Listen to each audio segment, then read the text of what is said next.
Hello friends, मैंने अपना last video upload किया था जिसमें हमने साइंस का फर्स्ट चैप्टर पढ़ा था। This is science NCERT first chapter हमारे आसपास के पदार्थ, और इसमें हमने फर्स्ट पेज कंप्लीट कर लिया है। इसके बाद हम नेक्स्ट टॉपिक पे जाते हैं जिसमें हमने फर्स्ट चैप्टर के फर्स्ट पेज पर हमने ये पढ़ा था कि मैटर क्या होता है और वो किससे बना होता है। तो मैटर वो होता है जिसमें आयतन हो, जिसमें मास हो और जिसमें वॉल्यूम हो, और इसे ही हम मैटर कहते हैं। मैटर की एक प्रॉपर्टी हमने देखी थी कि मैटर किससे मिलकर बनता है, तो हमने एक एग्जाम्पल के थ्रू समझा था कि मैटर कणों से मिलकर बनता है। अब हम इसे देखेंगे कि कण कैसे होते हैं, कण कितने छोटे होते हैं और कणों की क्या प्रॉपर्टीज़ होती हैं। तो लेट्स स्टार्ट। टॉपिक है पदार्थ के कण कितने छोटे हैं। पदार्थ जो बना है, हमने ये तो देख लिया कि पदार्थ कैसे बनता है, पदार्थ कणों से मिलकर बनता है, लेकिन उसके कण कितने छोटे होते हैं ये अभी तक डिफाइन नहीं हो पाया। तो हम इसके लिए एक क्रियाकलाप करते हैं। पोटेशियम परमैंगनेट के 2 या 3 क्रिस्टल हम लेते हैं और इसे 100 ml वाटर में घोल देते हैं और इसका एक सॉल्यूशन बना लेते हैं। इस घोल में यानी कि इस सॉल्यूशन में हम 10 ml वाटर अलग से निकाल कर 90 ml वाटर में निकाल कर उसका एक अलग सॉल्यूशन बनाते हैं। इस प्रोसेस को ध्यान से समझना होगा। हमने सबसे पहले 100 ml का वाटर लिया और इसके थ्रू हमने इसमें थोड़े से 2-3 क्रिस्टल डाल दिए पोटेशियम परमैंगनेट के और उसका एक सॉल्यूशन बना के तैयार कर लिया। इसके बाद हमने क्या किया, इसमें से हमने जब ये सॉल्यूशन तैयार हो गया तो इसमें से हमने 10 ml वाटर निकाला और उसे 90 ml प्योर वाटर के साथ मिक्स कर दिया।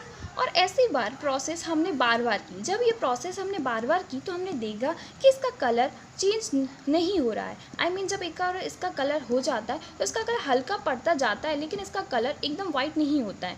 कलर इसमें थोड़ा सा दिखता है। हम यहाँ पे भी देखें तो इसमें नीचे लिखा हुआ है कि घोल का रंग हल्का होता जाता है, लेकिन ये रंगीन नज़र आता है। ये बात डिफ़ाइन होती है कि इसके जो कण हैं वो बहुत ही ज़्यादा छोटे हैं, जिन्हें हम डिफ़ाइन भी नहीं कर सकते हैं। जैसा कि इसमें लिखा हुआ है कि इतने छोटे कण हैं कि इन्हें जितना डिवाइड करते जाएंगे तो डिवाइड होते जाएंगे, लेकिन एक कंडीशन ऐसी आएगी जिसके बाद ये डिवाइड होना बंद हो जाएंगे और वही उसकी रियल सिचुएशन या फिर रियल पोजीशन भी होगी। तो इसलिए हम ये कह सकते हैं, इससे हम ये डिफ़ाइन कर सकते हैं कि पदार्थ के कण इतने छोटे होते हैं कि हम उन्हें देख भी नहीं सकते, हम उन्हें बता भी नहीं सकते कि वो कितने छोटे होते हैं। जैसा कि यहाँ पर लिखा हुआ है कि पदार्थ के कण बहुत छोटे होते हैं, इतने छोटे कि हम उसका इमेजिनेशन भी नहीं कर सकते हैं।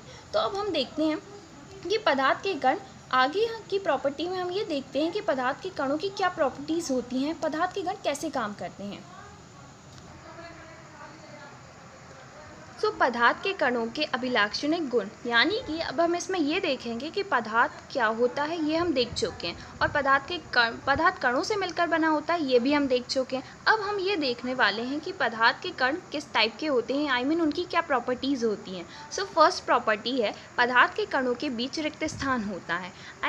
जो पदार्थ होता है वो कणों से मिलकर बना होता है और इसके कण इतने छोटे होते हैं कि हम उसे डिफ़ाइन भी नहीं कर सकते, उसका इमेजिनेशन भी नहीं कर सकते, क्योंकि वो पॉसिबल नहीं है। अब बात कर रहे हैं कि जो पदार्थ के कण होती हैं उनकी प्रॉपर्टीज़ क्या है। तो उनमें पहली प्रॉपर्टी हमने देखी कि उनके बीच एक रिक्त स्थान होता है।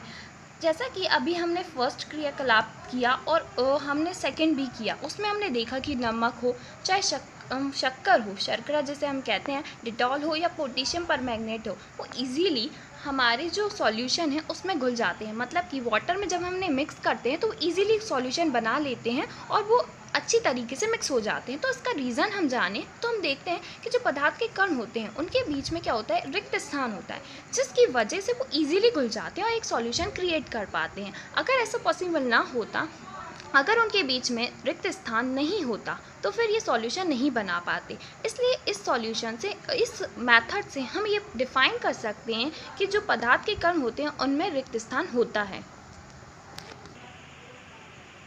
अब हम देखेंगे कि पदार्थ के कणों की क्या क्या प्रॉपर्टीज़ हैं। तो पहली प्रॉपर्टी हमने देख ली कि पदार्थों के कण के बीच में रिक्त स्थान होता है, और हमने उसका क्रियाकलाप भी देख लिया कि वो इजीली सॉल्यूशन में मिक्स हो जाते हैं। दैट्स वाई उसका रीज़न क्या है, तो उसका रीज़न यही है कि उनके बीच में रिक्त स्थान होता है। नेक्स्ट टॉपिक पे चलते हैं। पदार्थ के कण निरंतर गतिशील होते हैं। ये उनकी सेकंड प्रॉपर्टी होती है कि जो पदार्थ के कण होते हैं वो निरंतर गति करते रहते हैं, वो कभी भी रुकते नहीं हैं, उनका हमेशा वो कंटिन्यूअसली गतिशील होते हैं, हमेशा गति करते ही रहते हैं, मोशन में रहते हैं। इसको हम 3 क्रियाकलाप हैं मेरे सामने, उनके हिसाब से समझेंगे। फर्स्ट क्रिया